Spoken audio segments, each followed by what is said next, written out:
वरुड नगर परिषदेच्या अनुषंगाने सर्वत्र निवडणुकीचा ज्वर वाढताना दिसून येत आहे। आपण आज सध्या प्रभाग क्रमांक 11 येथे बंगला चौक परिसरामध्ये आहे। आज येथे बंगला चौक येथील प्रभाग क्रमांक 11 आणि प्रभाग क्रमांक 10 च्या उमेदवारासाठी तथा प्रभाग क्रमांक 12 च्या उमेदवारासाठी महाविकास आघाडीतर्फे इथे एक रॅली आयोजित करण्यात आलेली आहे। आपल्यासोबत उमेदवार आहेत, तसेच प्रचारक। क्या नाम है? नसीम खान साहब अमरावती यहाँ से आए हैं। क्या आप संदेशा देना चाहेंगे वरुड़ वाले लोगों को? मेरा संदेशा वरुड़ वाले लोगों को यही है कि आज सेकुलर वोटों का जो है वो ध्रुवीकरण किया जा रहा है और ये देश नफरत से नहीं चल सकता। देश को चलाना है तो मोहब्बत से साथ चलाना पड़ेगा। जो राहुल गांधी जी इस देश में मोहब्बत की दुकान लेके चले हैं, तो हमारा भी उद्देश्य ये है कि पूरे देश में जो है मोहब्बत की दुकान चले, इस देश से नफरत ख़त्म हो। आपल्यासोबत शहर अध्यक्ष आहे चेतन भाऊ देवते। एक थोडासा असा चुकीचा मेसेज महाविकास म्हणजे काही महायुतीच्या मित्रपक्षातर्फे केला जात आहे की भारतीय जनता पार्टीला टक्कर देण्यासाठी कुठेतरी महाविकास आघाडी कमजोर पडली तर महायुतीच्या एका घटक पक्षाला मतदान करा। कुठपर्यंत याच्यामध्ये सत्यता आहे? हे पूर्ण खोटं आहे।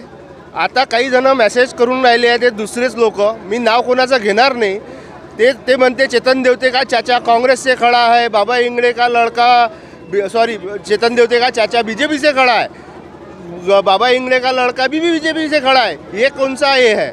अरे जेले जायचं होतं ते गेले, आम्ही काँग्रेस इथं टिकून आहे आणि टिकून राहीन। हे पहा सगळे काँग्रेस इथं उभे आहे। काँग्रेस जे संपवाले निघाले होते त्यानं डोळे उघडून पाहाव का काँग्रेस इथं जिवंत आहे आणि शेवटपर्यंत जिवंत राहील। आपण मतदाराला जे काही संभ्रमित करत आहे की आपण म्हणजे आता राष्ट्रवादी मधला जो काही दुसरा गट आहे की आपल्याला म्हणजे कुठेतरी जर भारतीय जनता पार्टीला टक्कर द्यायची आहे तर वोट बँकेचं ध्रुवीकरण करून ते कुठेतरी कन्वर्ट करण्याचा प्रयत्न करतात। त्यांना काय संदेश? हे नुसतं अफवा फैलायचं कामं करून राहिले। त्यांना माहीत आहे इथं शरदचंद्र पवार गट आणि काँग्रेसची ताकद दिवसेंदिवस वाढत चालली आहे।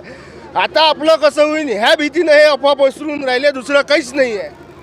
सर, आपल्यासोबत राष्ट्रवादी काँग्रेस शरद पवार गटाचे अध्यक्ष डॉक्टर प्रवीण चौधरी आहे। सर, काय तुम्ही सांगू शकाल 11 आणि 12 मध्ये कोण आपले कॅन्डिडेट आहे? सोडा ना माहिती। प्रभाग क्रमांक 11 मध्ये काँग्रेसकडून निसार साहब उभे आहेत आणि निलेश अधव उभे आहेत आणि 12 प्रभागमधून समीर गौसली उभा आहे आणि प्रभाग क्रमांक 10 मधले आपले दोन कॅन्डिडेट प्रभाग क्रमांक 10 मध्ये धुमटकर आणि काळेवहिनी उभे आहेत। तर काय आपण म्हणजे या सर्व नागरिकांना काय संदेश द्याल? आपला नगराध्यक्ष पदाचे उमेदवार आपल्या पक्षाचे आहे, ज्या नागरिकांमध्ये संभ्रम आहे त्यांना तुम्ही काय संदेश द्याल?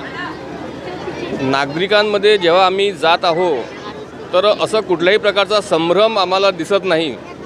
हा संभ्रम फक्त सोशल मीडियावर फैलवला जात आहे आणि ज्याही लोकांना आम्ही भेटत आहे त्या लोकांचं एकच धर्मनिरपेक्ष असे त्यांचे विचार आहेत आणि त्यांचं म्हणणं आहे की सगळे धर्मांनी मिळून मिसळून प्रेमाने जर राहिलं तरच ह्या देशाची तरक्की होऊ शकते आणि त्याच विचाराचा नगराध्यक्ष आपल्याला प्रशांत धुर्वे सर यांच्या माध्यमातून भेटू शकतो, यावर त्यांचा ठाम विश्वास आहे।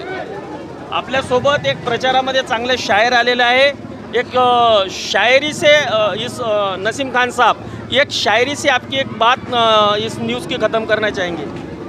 मैं पूरे देशवासियों के लिए यही शायरी करूँगा।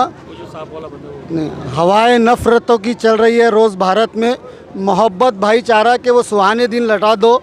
ये अच्छे दिन जान ले लेंगे हम गरीबों की, अजीज साहब गुजारिश है पुराने दिन वो लौटा दो।